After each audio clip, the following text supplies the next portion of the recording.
because most people live in denial their entire life. They have enemies. They point fingers at everybody, from their family to their parents to their uncles to their government to their household to their resources to the cost of living, everything. They're blaming everybody. It's a few people can take some responsibility. So the good news is You're one of those people. you're self-reflective, and you can and because of it, you're getting out of the hole. But we're all in holes, and we're all trying to climb out. And we all have some different karmic hole, This isn't is it? a theme today. We have a different karmic hole. Some people are down a long, long hole. Some people are in a massive cave. Some people are in like a pipe that goes down 500 feet. We all have some weird karma that we're dealing with, right? Sometimes it's the family we grew up in. Sometimes it's our physical health, our body. Yeah. Sometimes it's a crazy work partner. Yeah. Yeah. You're both looking at each other. Sometimes it's a tough relationship we're in that we sort of can't get into. And sometimes it's a crazy job we found ourselves we can't get out of. But whatever it is, we all got some karma, and it's actually exactly what we need to come to this next level that Krishna is bringing to. Krishna gives us a recipe of what we need. We can't complain for it. We can't complain about it. It's actually what we need to go higher. Om Namo Bhagavate Vasudevaya. Om Namo Bhagavate Vasudevaya. Om Namo Bhagavate Vasudevaya.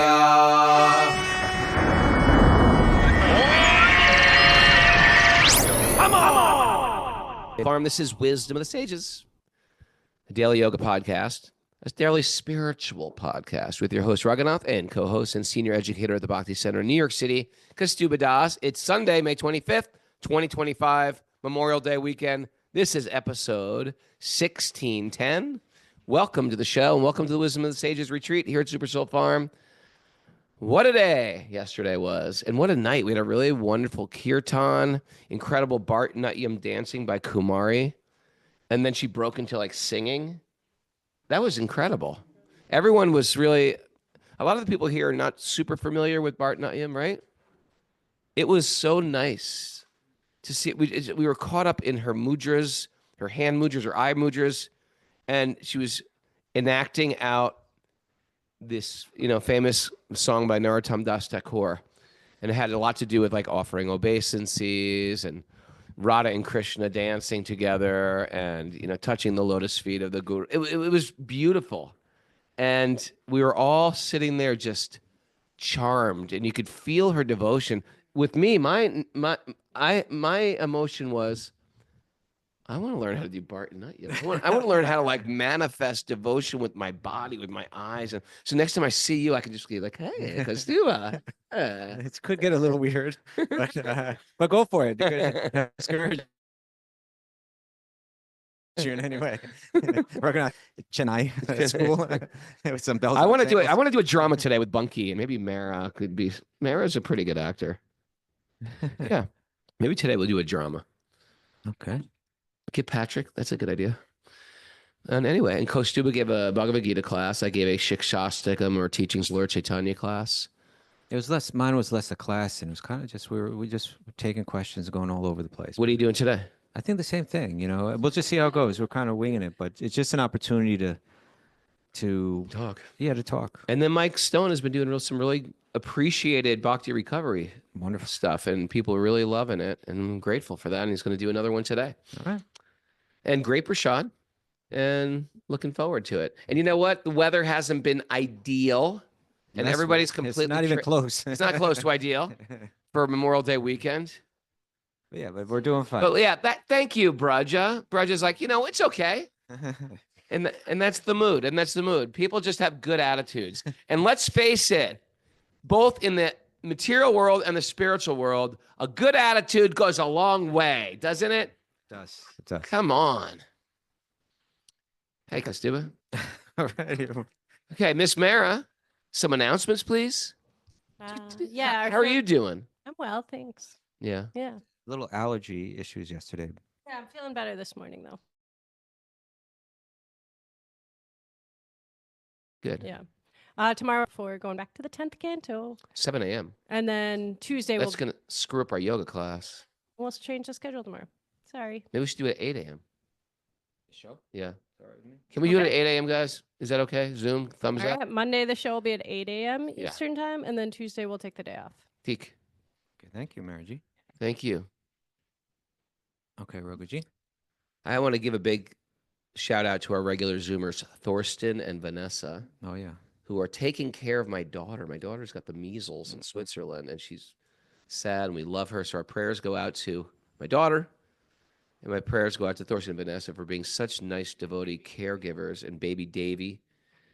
So anyway, love, lots of love going out, lots of prayers going out, Okay. and gratitude. All right, so we're gonna invite. It's Q&A day again, and we love doing live Q&A day because we get to meet the pilgrims, and we're all on a little weekend pilgrimage over Memorial Day. So who's our first pilgrim coming down, Mara? Lauren Baptiste, come on down, Lauren Baptiste. You're the next contestant. Come all the way around here, around Miss Mara.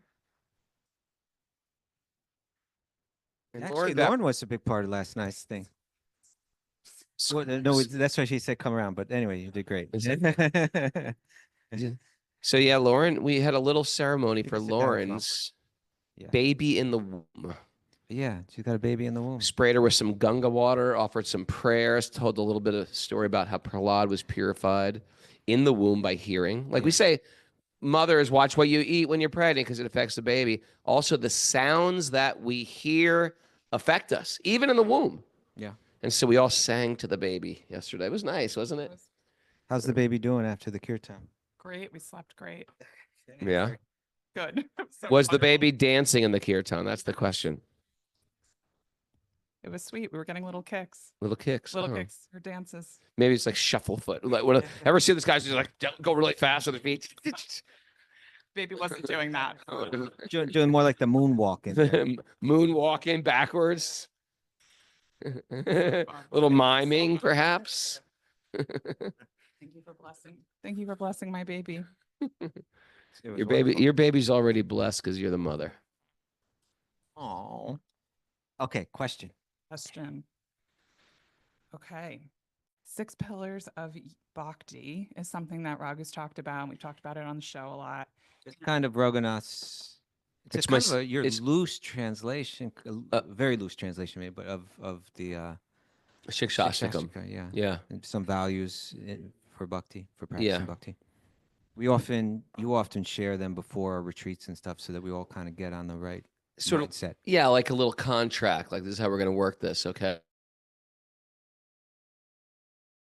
Okay, we're going to practice this machine of dynamics between people. Okay. But truthfully, in order to make the holy name work, to really get that deep holy name that's not just lip Experience. deep, Yeah. then we have to really put these things in practice. So, Okay. yeah. So Lauren apparently has a problem with your 6 pillars. Oh, do you? And do you? On Yeah. the whole. You found So a one of the cavity. things that you say often is appreciations over expectation. So this idea of, being grateful for those that are giving to you. But as a business owner, I've been finding it pretty challenging. And also actually, as I've shared this with other clients, they're like, but like, let's be real. Like, how do you not have expectations of your peers, of people that work for you? And then in full transparency, I've been trying to fill a role and I'm through my 5th person in 15 months. And Just can't get good help nowadays. it's really hard. So I've been struggling with that a little bit. And then this idea of like, well, some help's better than no help, but I need full help. And so at what point do I either surrender to like B plus work or B minus work, or do I just have to kiss a lot of frogs to find my person, or is it a mindset for me? So I think this was something that I would love to hear your thoughts on from a like professional standpoint. Because Very I'm good very question. professional. I From a guy who's never had a job.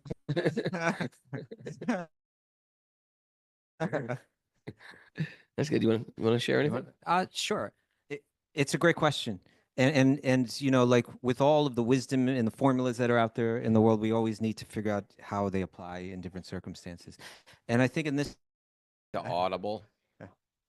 okay, we're back. Just then. All right, sorry we got knocked offline there for a second, but we're saying that whatever kind of wisdom formulas that we try to apply in life, we have to be careful how and where they apply.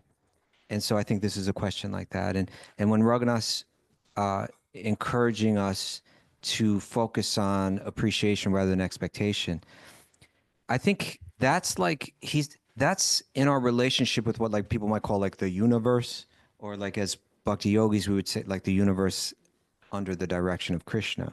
That's like one relationship that we're negotiating. And you're talking about an entirely different relationship with the relationship of an employer to an employee, and there's a contract between those two. And the contract is to establish the clear expectations. And so with your employee, you both say, you know, I'm going to provide this payment, and you're going to provide this work within these time, you know, within this time period. And that's an agreement that's made. So you have, as an employer, you have every right to establish those expectations and hold people to those expectations. That's your relationship with that employee. But now let's look at that same circumstance and look at the circumstances that your employee is not meeting the expectations that you've established. And we're saying you have every right to demand that or to let them go. But then you also have your relationship with the universe or with Krishna. And that's where this applies. In other words, do I move through this world thinking that the world should conform to my desires? If I think like that, I'm going to struggle. I'm not going to grow.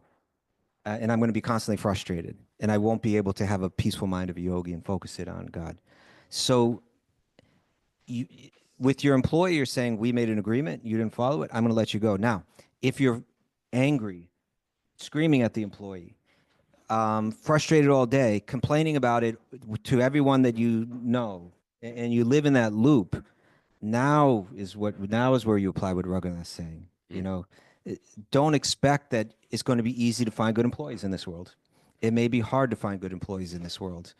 And the question is, and this is kind of like a large part of the Stoic philosophy, is do I focus on what I can't control, or do I focus on what I can control? I can't make the pool of employees out there, their standard rise. I'm going to have to deal with what we have here. And it may mean letting people go. When I let them go, I let them go, and I do it with an even and peaceful mind.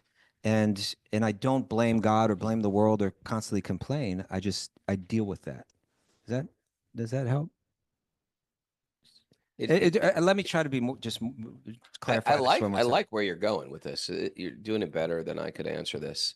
But I like how you brought it from a personal level, especially a business level, where there are explicit expectations, and then also a universal level, because it's very easy to complain about to God. People all the time, their sickness or chronic illness or the pregnancy that he didn't expect. Why, God? Why would you do this in the middle of my career? Stuff like this. There's lots of ways to blame God, the universe, for what's happening instead of appreciating what's happening. So that's a definitive one we can really. In other words, you could say, you know what, there's a lot of job, but I've got a job. You know, a lot of people don't have a job, you know, so rather than just focus on I wish that anyone that I hired would immediately meet my expectations, that may not be realistic. And so the wiser person adjusts to that it may be difficult to find good employees. But in terms of your contract with that person, you know, you're meant to meet these expectations. If you don't, okay, goodbye. You know, and then you let it go like that. Yeah. But of course, like in the material world, it's tricky. And so these times are like, so if this is for example, this phrase, turn your expectations into appreciations, can work really well in a marriage, say. You can learn to be tolerant. and learn to start to see the good in your partner instead of always nagging for what they could do to improve. Because eventually when you start to nag and you give unsolicited advice on a regular basis, it just makes a person just like, oh, not them again, you know? So things like this can make a drastic shift. At the same time, you're allowed to have values in your family. No, you are breaking the contract. And sometimes it's good, especially within a relationship, to reevaluate what is the contract that we have. Clarify the expectations. Clarify what we expect from each other. Yeah. Because I want to be that for you and I need this for me. Because the reason why we got together is to have a little bit of stability in this unstable world. And then when you go off and do that, it's like there's no footing here. So we need some contract with the people that we love. We need some contract with the people that we hire. We need some contract on the team that we're coaching. We need some contract with our children and the expectations from the children.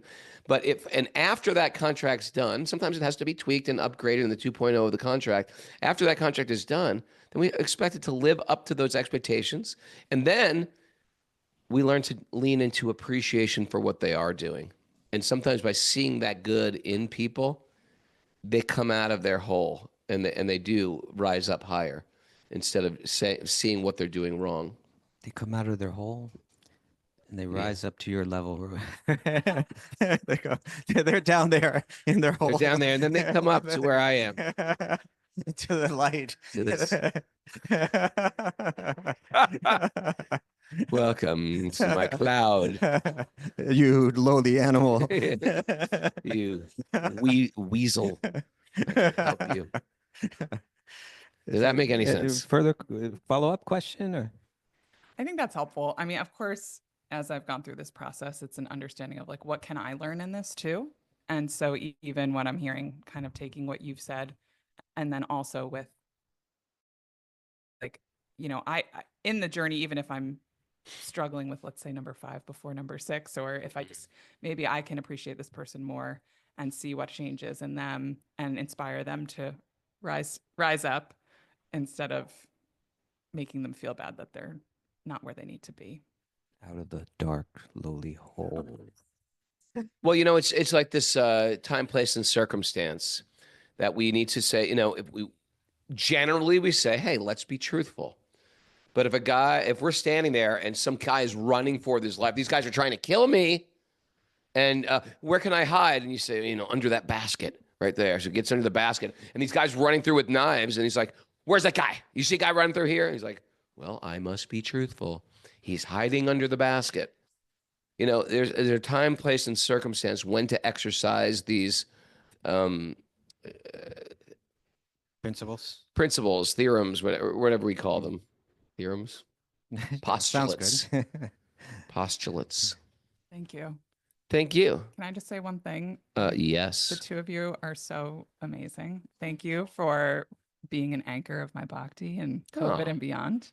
I've moved and I've experienced a lot of change, and to have you guys in my ear every single day. I haven't missed an episode. I always watch you on YouTube. I'm just so grateful for your continued. Thank you so much. Where did you move to? I'm in Westchester now, so I'm not. I used to be a block away from the Bhakti Center. Right. No, I'm not, and so this is my. You're keeping it real here. That's what you do. You're keeping it real. Well, when we're away, we try to when we're away from our unit, and there's a great test too for you, because sometimes it's easy to develop Bhakti when there's a community right around me, but to be isolated, it's say, do you still want to invite Krishna into your life? And then you can. And now we have the information age where 99.9% of the information is useless and diverting. You go to that 0.01% and you call it into your life. And that's what you're doing. And it's beautiful. I appreciate you. Appreciate you guys. Thank you so much. Thank you. Yeah. And I am like an anchor. Let's have a round of applause. Meaning I've sunk to the bottom many, many times. I'm covered with algae on a regular basis.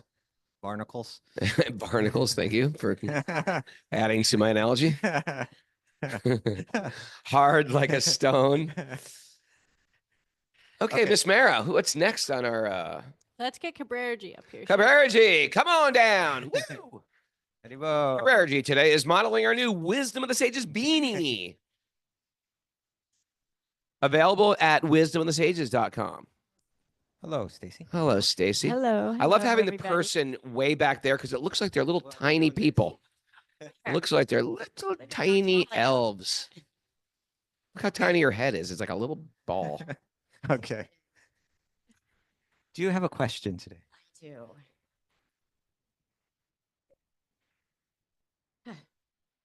So here's my question. This is a good question, I remember. My question is about, while I love and serve Krishna and the devotees, change has been what feels like very slow. Mm. I want to change my personality.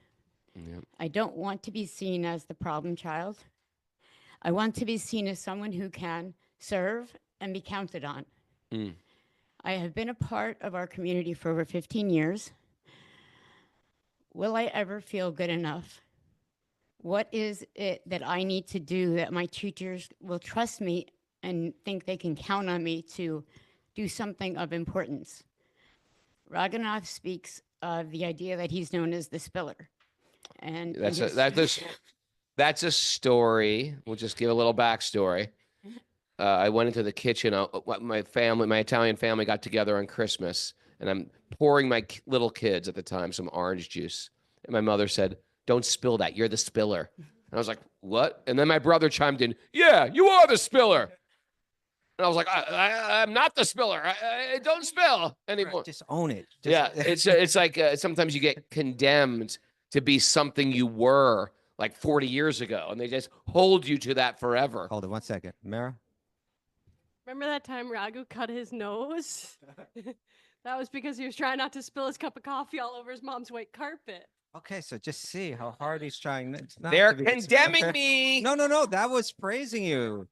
That was saying he's worked so hard not to be this. And I spilled it. Even if he, oh, but you're really trying not to. You're really trying not to.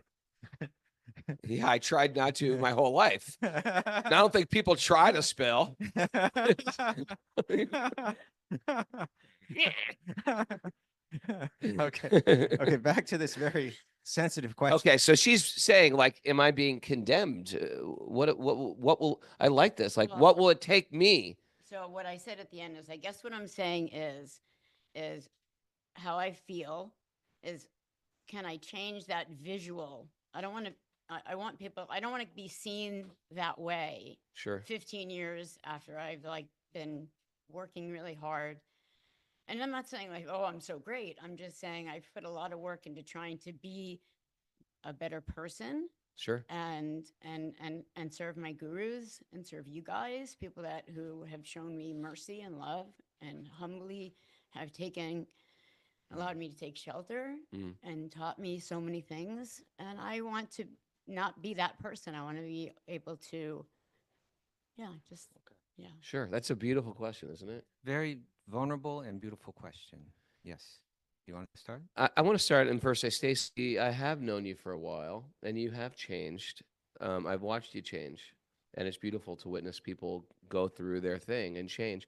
And sometimes you do things that get me mad, and then you do something that makes me love you again.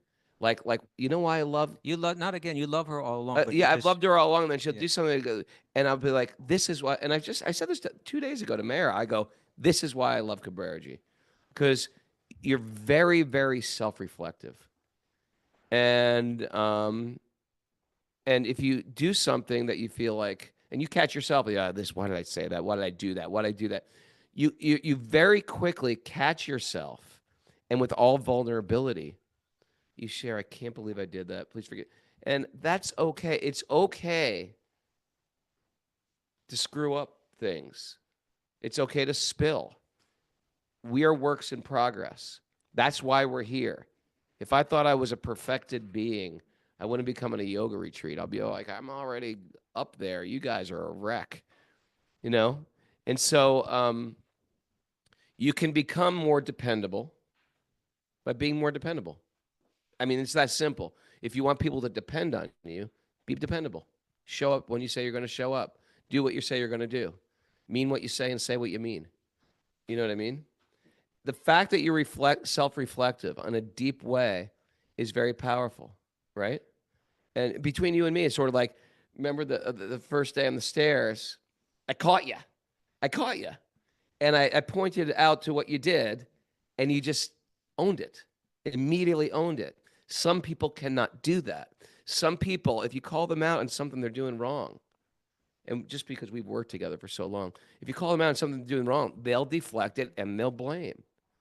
So if you do something that even you know is stinking thinking, like broken thinking, blaming, projecting, pointing fingers, you will say, you're right.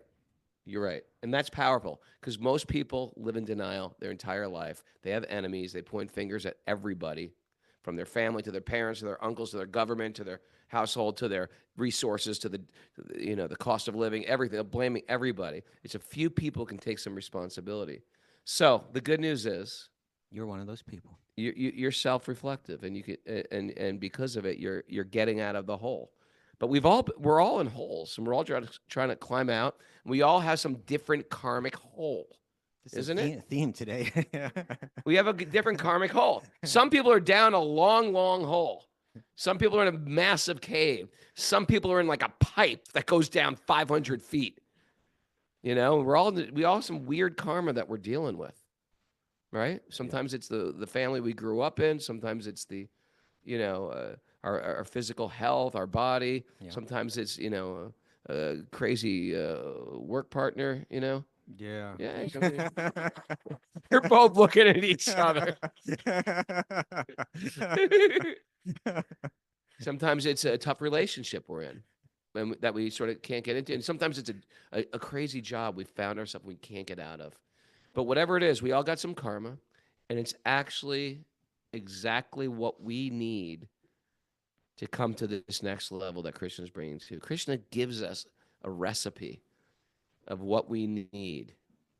We can't complain for it. We can't complain about it. It's actually what we need to go higher. So, and Chris, I see that in your life. Krishna's showing you what you need to work on, and he's showing me what I need to work on. And we all have teachers. We all want teachers in our life that we trust, that will guide us in a loving way, away from our obtuse vision and our poor choices. We like teachers like that to encourage us and care for us and assist us in our growth. Yeah.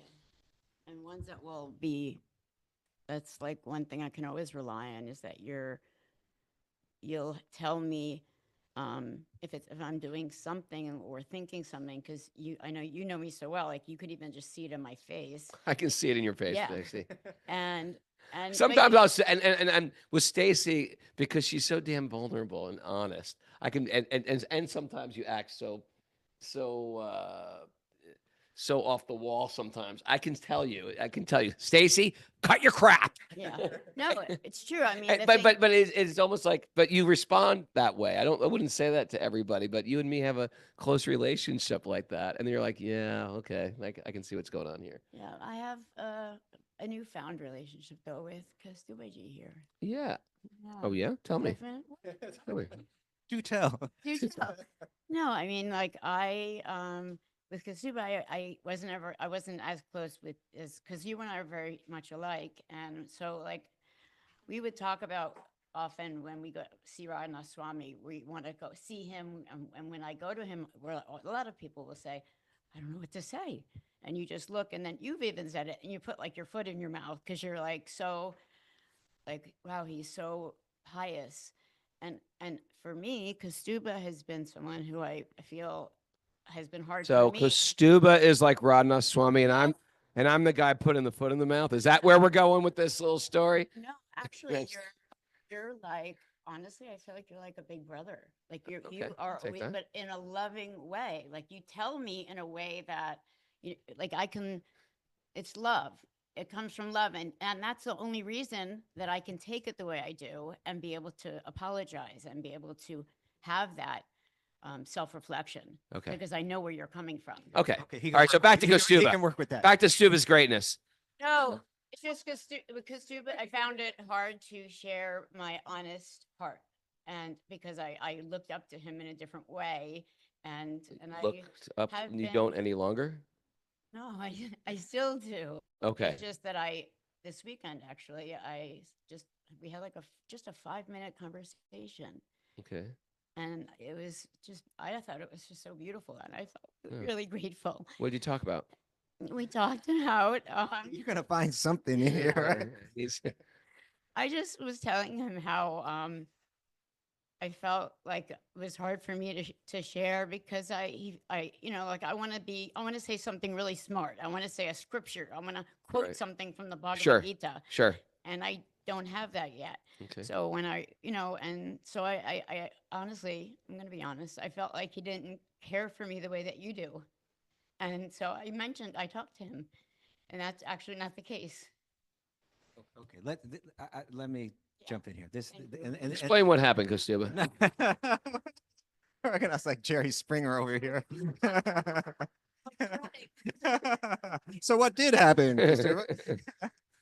No, what I want to say is I want to start where Raghunath started, which is like saying you began by saying, when am I ever going to make progress here? And I think you're making tons of progress.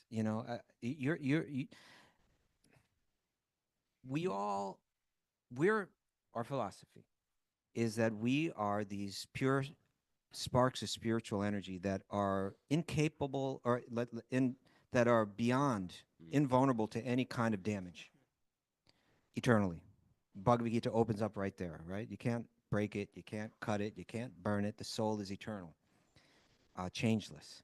But we're in bodies, physical bodies, with physical, in a sense, physical, but very subtle minds, and these can become damaged. Our bodies can become damaged. Are you? What are you doing? Come on. We're talking. I would listen the whole time. We're in this together here. Okay, stay with us. No, all three of us are here together. This is a podcast. You're one of the hosts. Okay. All right. But our bodies and our minds, all of our bodies and our minds are damaged in some way, and we can progress in bhakti despite that. We may have a physical malady, we may have a limp or a lisp or something like that, and bhakti may not cure it, but it's not going to prevent us from advancing in bhakti. And we also may have mental maladies. We all do on some level or another. Now, sometimes we come to bhakti with the maybe even unconscious expectation that by practicing bhakti, it's going to heal this emotional wound that I have. My lisp or Well, whatever. Well, I don't think Yeah. we expect it to do it on the physical level, but we may expect it to do it on the mental level. I have this emotional wound that I've been carrying with me. Why doesn't it go away when I start to chant Hare Krishna? Or I have this narrative about myself that I carry around. Why doesn't bhakti correct that?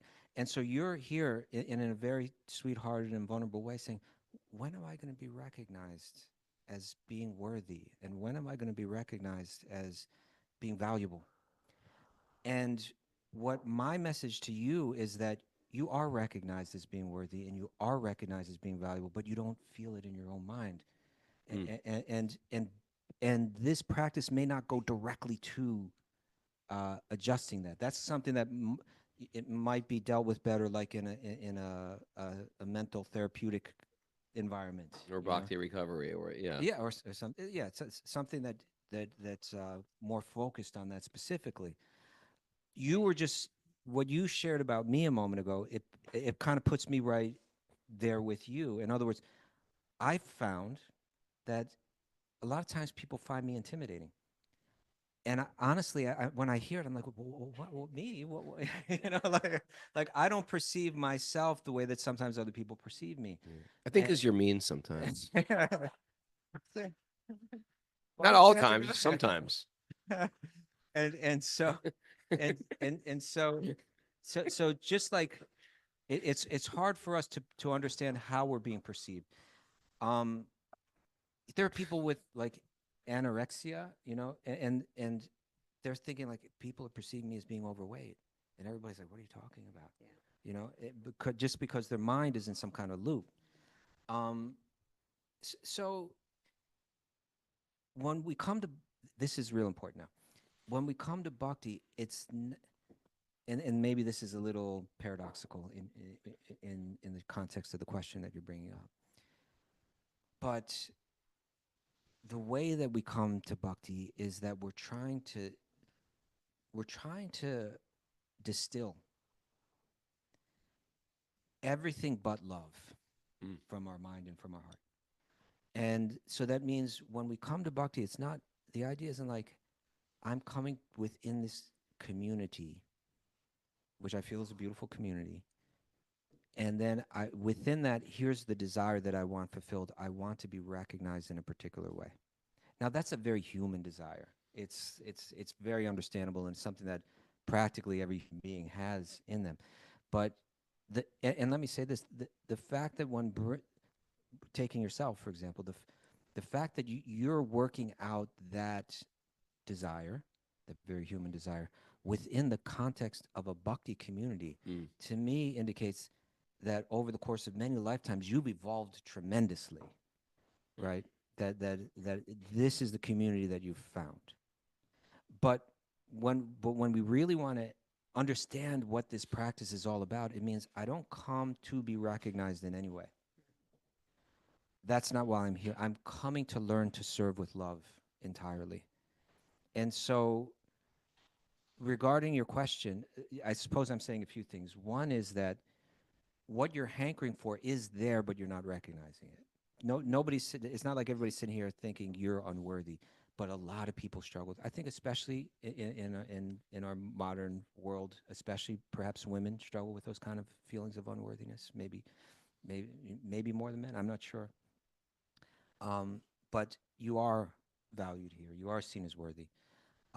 If you have some way that you want to serve, we're going to encourage you in that, and we all feel you're very capable to make a meaningful contribution in this world. So that's there. Bhakti, but apparently you do struggle with these kind of feelings, and this path you may advance and advance and advance in this path and still struggle with that, just the way someone may still struggle with a lisp or with a limp and be advancing in bhakti. If I had a lisp, I'm going to go to a speech therapist. I'm not going to expect that my bhakti practice is going to clear that up. And I think the same could be said with the thoughts that you struggle with. And it could be that you never solve that, and you die, and you ascend to Goloka Vrindavan, after your death, even without having cleared that up in this mortal frame, So I think in one sense it comes back to expectations. What do I expect from this practice of bhakti? You can't expect that it's going to necessarily remedy a mental pattern that you've been carrying. And you can't expect that it's going to provide for you the feelings that I'm being recognized or honored in a particular way. As a matter of fact, really, when we get deep into this, the idea is what we say, Trinadapi Sunichena, Todori Iva Sahishnana, Amanena Manadena, Kirtanaya Sadahari. I'm going to be able to have a mind that's deeply absorbed and focused on the holy name when I'm humble, I'm tolerant, when I'm offering all respect to others, and I'm not feeling the need to be respected. Then you're going to have the bandwidth within your mind. As long as we're holding on, and again, it's a very human desire, right? It's a very human desire to be appreciated, valued. And Sri Chaitanya is saying is actually when I let go of all of that and understand that all of that is happening within an illusory temporary realm, all of those shifts in the material energy, people speaking certain words and so on. When I let go of the need for this world to be moving in a way that satisfies that desire of mine, then I'm going to have the ability to become deeply absorbed in bhakti. So we can address what you're saying on that level, but we may not be able to address it on the deeper psychological healing of mental patterns level.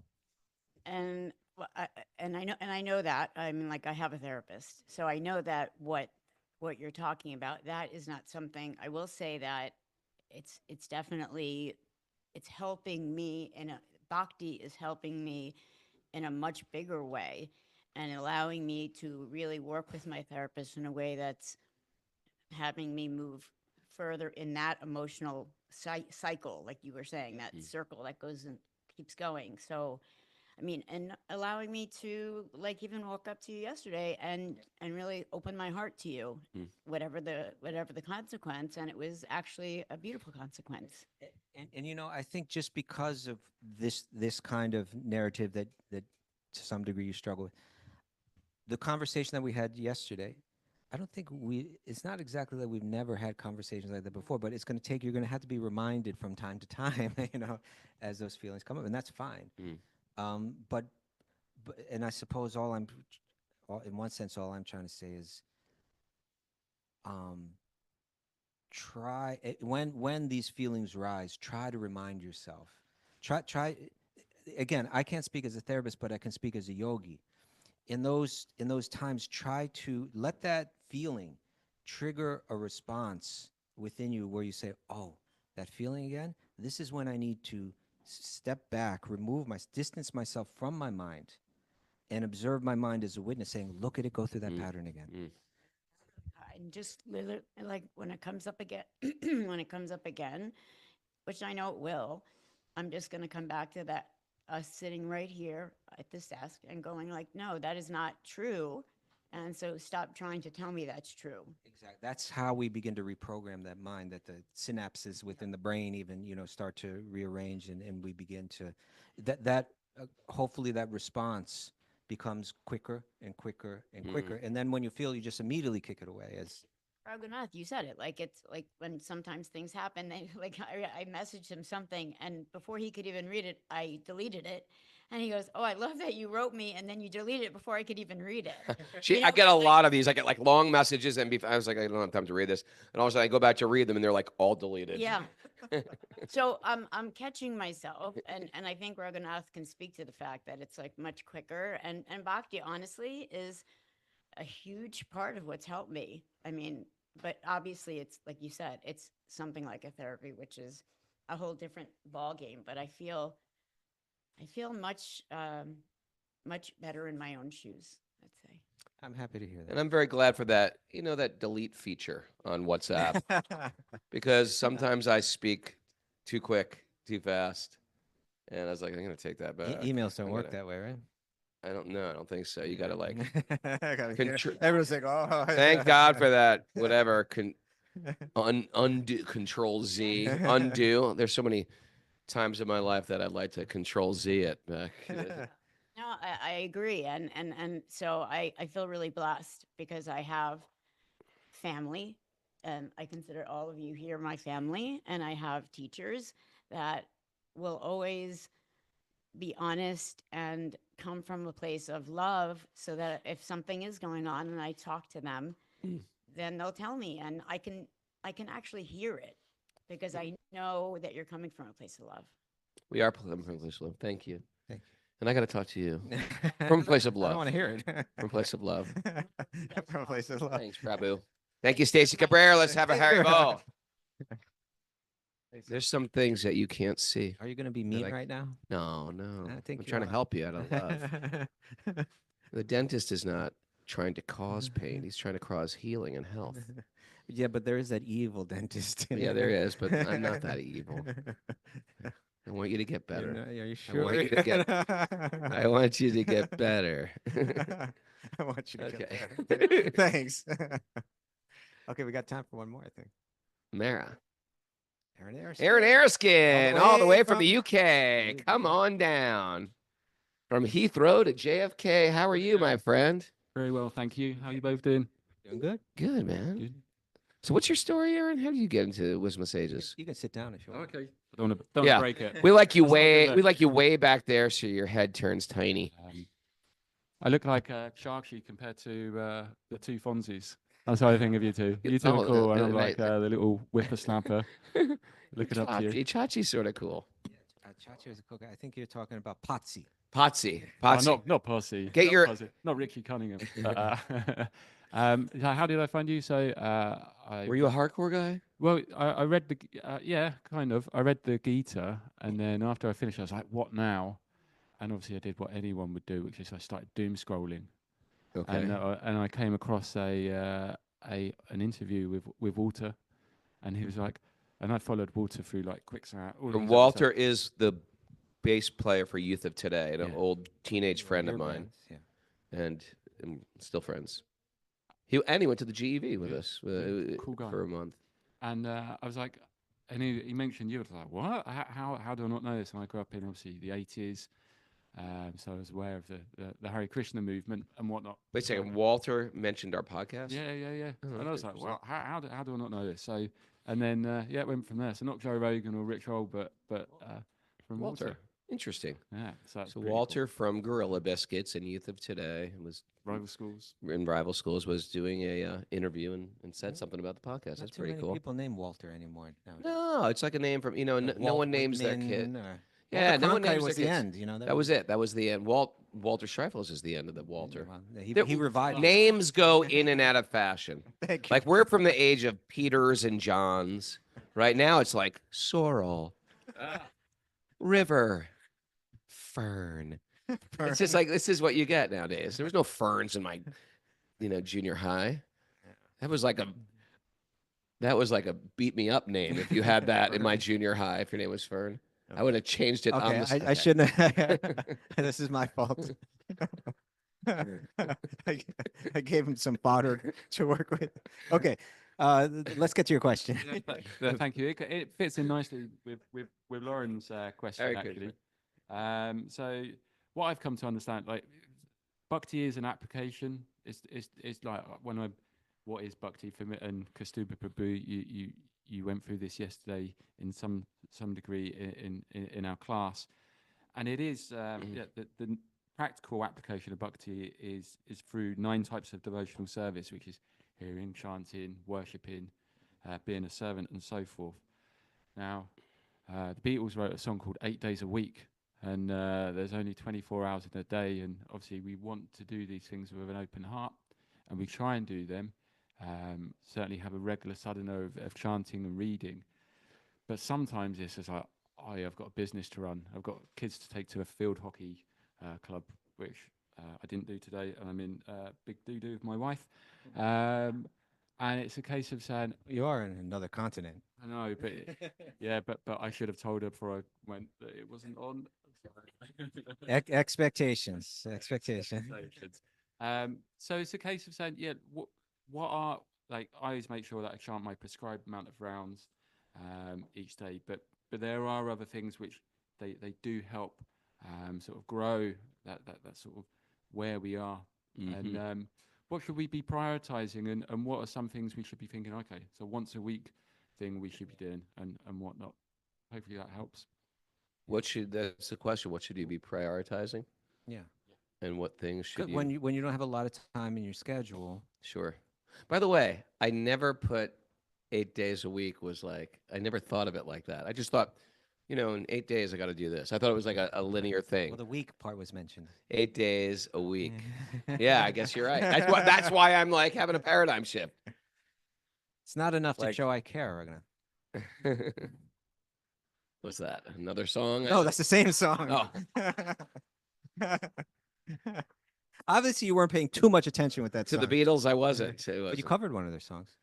Yes, I did. Yeah. We can work it We out. can work it We out. can work it out. Shelter covered that song. When me and Mara get in a skiff, we text each other, Shelter, we can work it out. There you go. I did that to you years ago. I texted that one to you. We can work it out. Yeah, or I think I did it on Facebook or something. Oh, you guys. Yeah. Sounds like you guys are the ones who want to reconcile. and Oh, I'm we the wanna- stubborn old. Nobody fart. said that. Hmm. I just said we could work it out. Okay. See, you're carrying this narrative. Now I'm angry. Both of you. At both of you. At both of you. Thank you. All right. Okay. Yeah, let's get to the question. Do you want me to answer it now? While you Well, I'm just saying it was Amy Stellar's question too. It's sort of like, what is my duties in this world? What should I do? Should I go deep into something? We all have a particular unique sadhana, and we work on that with teachers or advisors or sponsors, whatever you want to call mentors in our life. What is our sadhana? What are we doing on a regular basis that I can up for on a regular basis? And And how can I add that to my life? It's some time where I commit myself to thoughtful chanting of japa and some type of meditation on the forms of Radha and Krishna and Lord Chaitanya and gurus and my teachers. We're back. We're back. I don't know where you guys cut off, but we have some type of personal sadhana that we got to show up for. Okay. We make commitments to that personal sadhana. Sometimes we even get off track from those things we thought we could commit to. And you know what? We got to pick up. Don't be one of these all or nothing guys. Like, if I can't do it, then I'm never doing it. You know, people do that a lot. I can't do it. So I'm over trying anymore. Don't do that. What you can do is saying, I'm going to try to commit to this, and I'm just going to keep going forward. And then I'm going to try my best. Commit means commit. And then if you fall from that, you get back up. So those are the staples in your life. And I personally understand how the Grihastha ashram is like going through an obstacle course, because things come up. I had a whole great morning program planned today at 4 a.m. And then, my daughter called me. She was sick from Switzerland. And it was just like, I wasn't planning that. I wasn't planning to be on the phone with her. And, sometimes you got to take priorities in your life. So your father, that's part of your duty to God, is to love your children, love your spouse, so, and that's part of it. And reframe it as not as, well, I have my spiritual work and then I have all these kids. You have to look at that as also your spiritual work, and your you have job. and your job and your home, and etc. So don't separate the two. Include them all in a bundle. Bundle them up. Bundle them. Okay. Bundle it. I'll try to. I appreciate everything Raghunath said, and I'll try to. I think you were asking for a prescription, in a sense, right? Like, what should you prioritize? Yeah, that's right. Yeah. And so I'll say this, because over the years, I've had a chance to see a lot of devotees in your similar circumstances where they have a family that there's not a whole lot of time, but they're real serious devotees, and I've had also the chance to see how they've aged, and as they get older, they even, in other words, let me put it this way, that some through a judgmental eye, people look at hardly like even devotees. They're wrapped up in their whole materialistic life, and they got their all these worldly concerns. But actually, we see that when they get older and the kids are grown up, how their spiritual life just opens up. You see how that was like a seed that was like germinating, in a powerful way. And then as soon as the world shifts in a particular way, like, you see all the devotion that was there, from those years of just steadily practicing despite the lack of time for sadhana and so on.